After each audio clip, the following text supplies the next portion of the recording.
Qadam qo'yamiz, foyda bormi, foyda yo'qmi? Birodar, dunyoda foyda bo'lmasa, oxiratda foydasi bor. Dunyoda foydasiz ish qiling, evassiz ish qiling, badalsiz ish qiling. Toyinki qiyomatda shakur bo'lgan zot Alloh sizga bisyor savoblar bersin. Katta amallar qilganmiz, o'zimiz uchun katta. 500 kishiga ihson berdik. 500 ta odam. Millionlab pulimiz ketgan. Undan ko'ra 3 ta miskinga 3 dona. O'zi arzimas pul ketadi 3 dona. 500 ta odamning ihsoni oldida 3 ta miskin odamga pul berishlik yoki ovqat olib berishlik, ehtiyojlariga qarashlik juda kam 500 ning o'rniga. Lekin unda xolislik bo'ladigan bo'lsa, qilingan ishlar ta'masiz bo'lsa, Alloh taolo mana shu 3 kishiga berilgan ihsonning savob og'irligini mana shu 500 dan ko'ra og'irroq qiladi. Amallar ixlos bilan og'ir va yengil bo'ladi. 500 ta odamga ihson qildingiz. 3 kundan keyin biror kishi 200 ta odamga ihson qilganini ko'rsangiz, nafs aytadi, biz 500 ta odamga ihson berib qo'yganmiz deydi.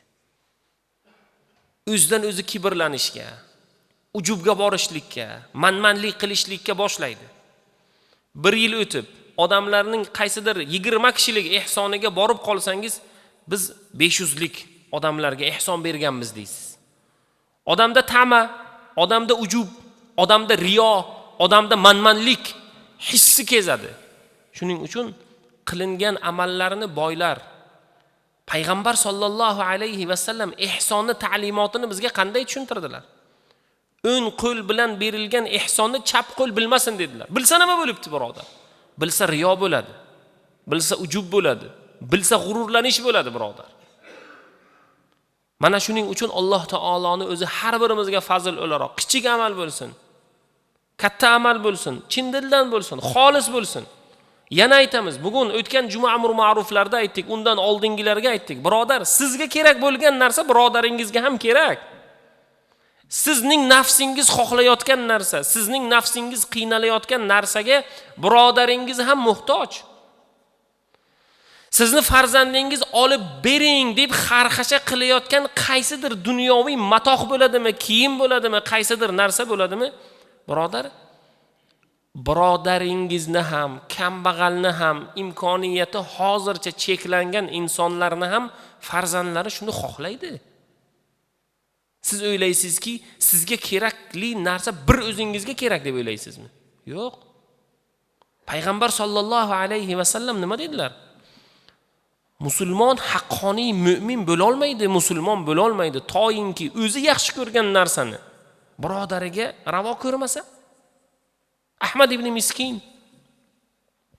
katta shayxlardan, Damashqda Alloh taolo fazl bergan insonlardan aytadilar, katta shayx, katta faqih, katta olim, otalari juda boy odam o'tgan.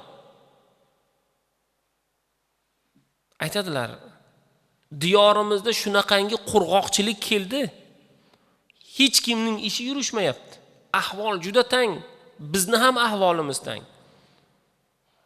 Oxir majbur bo'ldik qornimiz uchun, ya'ni oziq ovqat uchun, nafaqai ro'zg'or uchun uyimizni sotishlikni.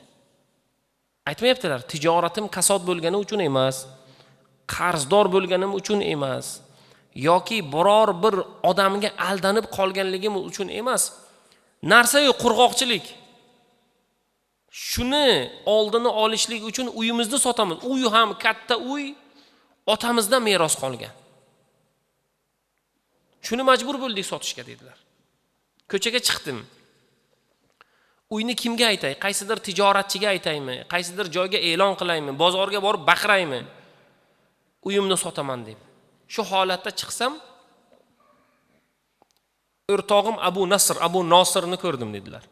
Va unga aytdimki, men uyimni sotaman. Bolalarim 3 ta bolam bor. Ayolim, men. Bo'ldi.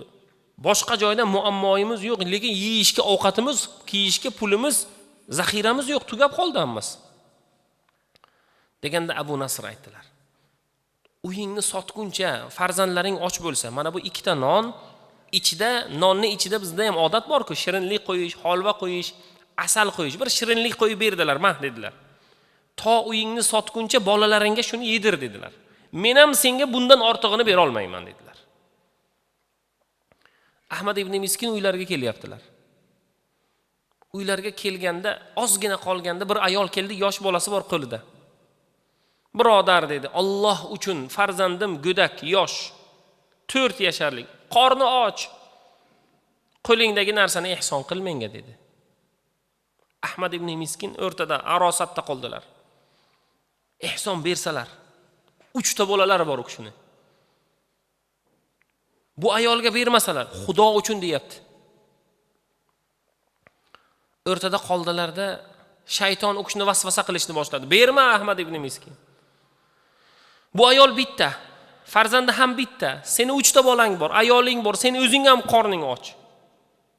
Shuni o'zingga ol dedi. U kishi shaytonning hiylasiga ishonmadilar-da, berib yubordilar. Ahmad ibn Miskin aytdilar, bitta nonni, o'sha shirinlikni yarmini oldimda ular yeb tashlashdi. Qornlari och ekan. Shunda yeyishdiki, bilinardi 2-3 kundan beri ovqat yeyishmagan. Uyga kirdim. Uyimdagilar yana aytdi. Nima qilamiz? Ovqat yo'qmi? Qornimiz och, farzandlarim yig'layapti. Yana men chidolmadim-da dedilar, ko'chaga chiqdim. Ko'chaga chiqib bozorga borishni niyat qildimki, bozordagi odamlarda, bozorda katta olomon bor. Olomonga aytaman, meni uyim bor sotiladigan deb e'lon qilaman. E'lon qilishlik uchun bozorga yuguryapman endi. Tezroq birovga uyimni sotay. Bozorga borganlarida bir odam orqalaridan keldi. Ahmad ibn Miskin. Sizni o'rtog'ingiz Abu Nasr qidirib yuribdi. Kim? Abu Nasr. Qaytdilar bozordan. Abu Nasrning uylariga keldilar. Nima gap? Uyingni sotdingmi dedilar. Abu Nasr. Ahmad ibn Miskin, men bozorga boruvdim e'lon qilish uchun. Sen chaqirib qolding. Nima qilay deganda, men seni uyingni sotding deb o'ylabman dedi. Qanday sotdim? Sotganim yo'q, ozgina vaqt o'tdi deganda, uyingni oldida tuyalar, karvonlar, savdogarlar yurgandi.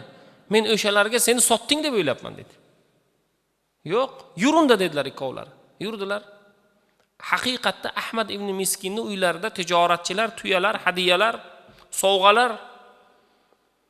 Shunda aytdilar, tijoratchilarning boshlig'i aytardi. Ahmad ibn Miskin otalari Muhammad. Qani?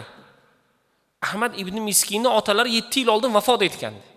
Tijoratchilar aytdi, otangizdan biz falon dinor qarz olgandik.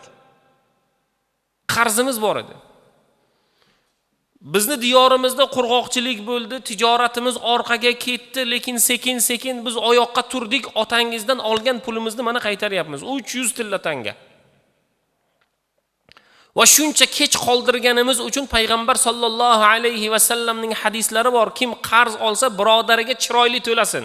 Chiroyli to'lasin nima degani desa, qaysidir pulini ko'paytirib emas, o'zida nima bor? Qaysidir ehson bor. Bitta ro'mol bor, ikkita non bor, bir ziyofat bor. Shu holatda qaytarsin deganliklari uchun biz juda boyib ketdik. O'shandan keyin biz mana shu tuyalar ichidagi qimmatbaho narsalar, oziq-ovqatlar, yemaklar hammasini sizga hadiya o'laroq berdik. Mana bu olgan qarzimiz, otangizni merosxo'risiz, erta qiyomatda otangiz bizdan so'rasa o'g'liga berganmiz deymiz. Mana bu hadiya sovg'alar sizga. Ahmad ibn Miskin yig'lab yubordilar. O'rtoqlari Abu Nasr aytdi, nega yig'layapsiz? Men bir narsaga yig'layapman dedilar. Endi bugun boy yashaymiz, endi hammasi muammolar tugadi uchun emas. Men hozir sizga bergan 2 ta non va shirinlikni ihson qiluvdim. Alloh taolo darrov joyini to'ldirdi mana. Ziyodasi bilan berdi. Endi qiyomatda menga savobi qolmadimi? Shuning uchun yig'layapman deyaptilar. Taqvoni qarang. Men hozir ihson qildim, Alloh darrov joyiga berdi. Alloh kim? Shakur zot. Oz olib ko'p beradigan. Ozini olib mana ko'p berdi Alloh taolo. Endi qiyomatda men uchun savob yo'qmi ikkita nonni berganim uchun? Ya'ni qiyin vaziyatda, sizga muhtoj bo'lib turgan vaqtda ihsonning kayfiyati, savobi, uning og'irligi ham boshqacha. Menda boshqa savob qolmadimi dedilar Ahmad ibn Miskin. Inshaalloh Allohdan umid qilamiz, bular narsalarni qabul qilib olginda Alloh taolo uni ham savobini senga yetkazsin dedilar. Ahmad ibn Miskin o'zlari bu hikoyani davomini aytadilar. Bir necha oylar o'tdi. Bir necha oylardan keyin men tush ko'rdim. Tushimdaki qiyomat bo'lgan ekan.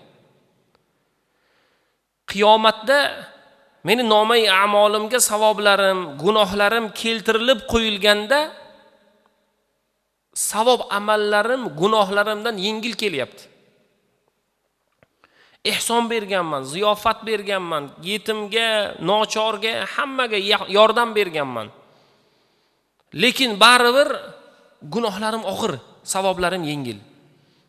Va men so'radim farishtalardan. Otamning meroslari, qarzlari mengacha kelmay turib bitta ayolga ikkita non ihson qiluvdim. O'shani ham savobi bormi deb so'radim. Farishtalarga, shu savoblarim ichida bormi dedim. Ular aytishdiki, yo'q. Uni endi beramiz deyishdi.